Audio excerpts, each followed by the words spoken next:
Suivez un peu cette vidéo, mes frères et sœurs.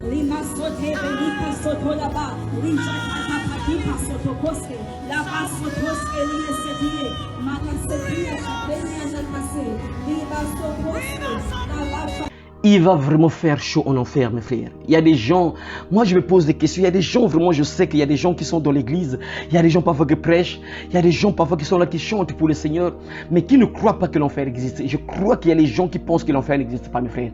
Parce que si les gens croyaient, savaient que l'enfer existe, il ne devait pas blaguer avec Dieu. Il ne devait pas blaguer avec Dieu dans l'église, mes frères. Il y a des gens qui devaient faire vraiment attention dans l'église, mes frères. Il y a des gens qui ne devaient pas faire n'importe quoi, mes frères. Quand vous voyez des choses comme ça, mes frères, ça veut dire que c'est fini, mes frères. Voilà pourquoi Paul a interdit la femme de prêcher. Voyez, mes frères, des choses comme ça, vraiment. Et vous allez voir une personne qui parle en langue, alors que c'est le diable, c'est la sirène ou bien l'esprit de Python qui est là, mes frères. Et ce sont les gens qui parlent. Beaucoup de gens parfois sont trompés quand tu vois les gens parler en langue, là, mes frères. Ça, j'ai entendu, mes frères, que tu entres dans une école, on te montre comment parler en langue, mes frères. Ça s'apprend, mes frères. C'est bizarre, c'est incroyable. Alors que c'est un don que Dieu te donne. C'est pas que tu apprends ça, c'est Dieu qui te donne ça. C'est un don, ça vient en toi. Quand tu es baptisé du Saint-Esprit, Dieu te donne ce don-là. Tu n'as pas à apprendre ce don-là. On n'apprend pas ça. Mais malheureusement, ce don-là, mes frères, est appris et appris dans des écoles, mes frères, dans les écoles où on forme les gens comment parler en langue. C'est vraiment incroyable. Les signes de la fin, c'est compliqué. Le diable est en train de gérer plusieurs églises. Le diable est tranquille là. Jézabel est en train de prendre le contrôle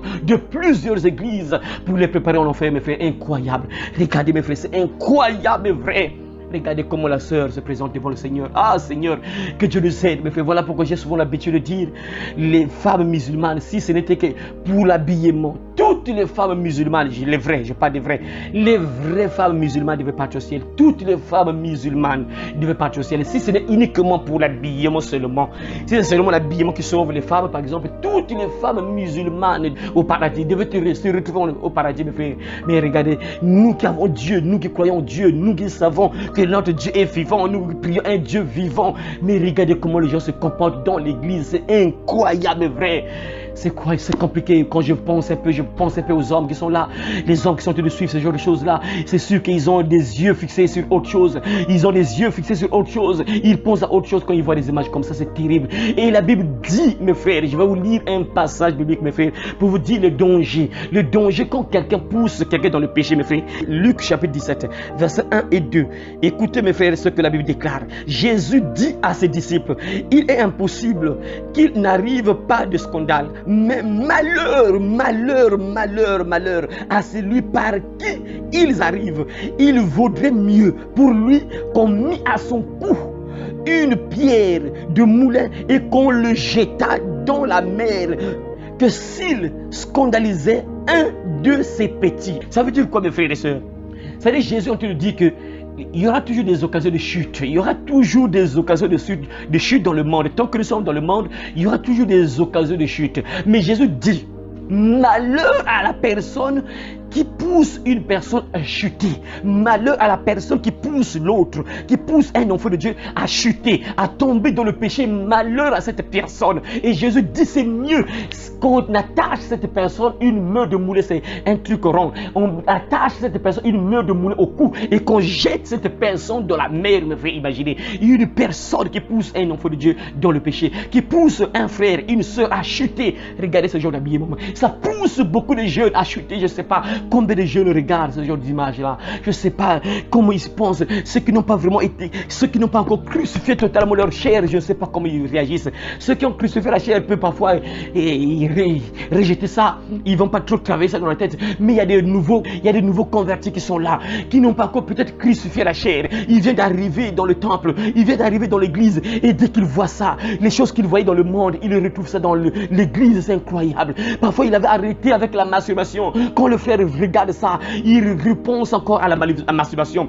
Quand le frère regarde par exemple le derrière, il est en train de penser encore à ce qu'il faisait dans le monde. Et le pauvre frère va encore rechuter. Pourquoi? À cause de la sœur, à cause de ce que la sœur fait dans l'église. Jésus dit malheur à une personne qui pousse l'autre à tomber, à rechuter, à tomber dans le péché. C'est compliqué pour cette personne.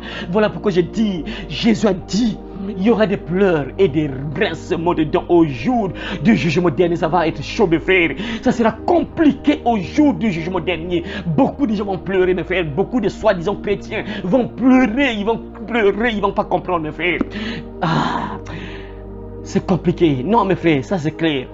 Il y a des démons qui sont dans les églises. Il y a des sirènes, des esprits de Jézabel, des bois, des sirènes, des sorcières qui sont dans les églises, qui sont là.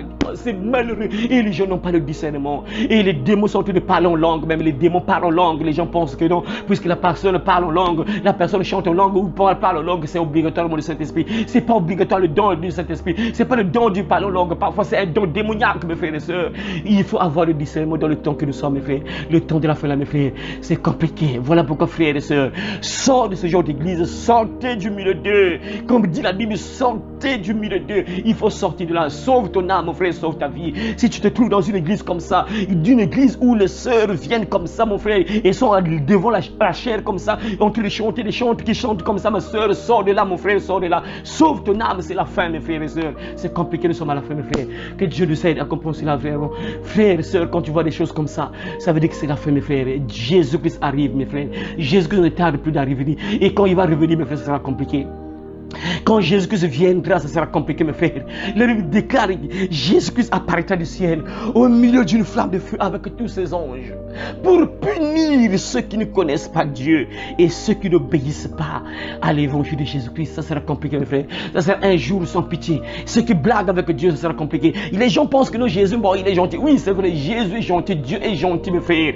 Mais il y a un temps, mon frère, quand Dieu s'énerve, c'est compliqué. Pour le calmer, c'est compliqué, mes frères. Voilà pourquoi, frères et sœurs, quand tu vois des choses comme ça, il faut sortir de cette église. Il faut sortir de ce lieu. Ne reste plus là parce que c'est un lieu où Dieu n'est pas. C'est-à-dire que ce soit le pasteur, oui, c'est pas qui dirige ce genre d'église-là. Ça veut dire que Dieu n'est pas là, mon frère. C'est clair. Quand tu vois comme ça, donc Dieu n'est pas là parce que le berger, quand il voit ça, quand il voit une personne malade, il va préparer le médicament pour soigner le malade. C'est ça le rôle du berger. Quand il voit une personne malade, il prépare le traitement pour soigner, mon frère. Et quand tu vois des choses comme ça, ça veut dire que Dieu n'est pas là. Alors que Dieu te réveille, mon frère. Que Dieu t'aide à comprendre que nous sommes vraiment à la fin. Quand tu vois des signes comme ça, ça veut dire que c'est la fin. La fin est vraiment proche. Alors que Dieu vous bénisse, mes frères et sœurs. N'hésitez pas de liker, de partager et de vous abonner si vous n'êtes pas encore abonné, afin que, bien sûr, cette chaîne aille encore de l'avant, que plusieurs personnes suivent ce genre de message et se préparent pour le retour de Jésus-Christ. Donc, à très bientôt au nom de Jésus-Christ. Amen.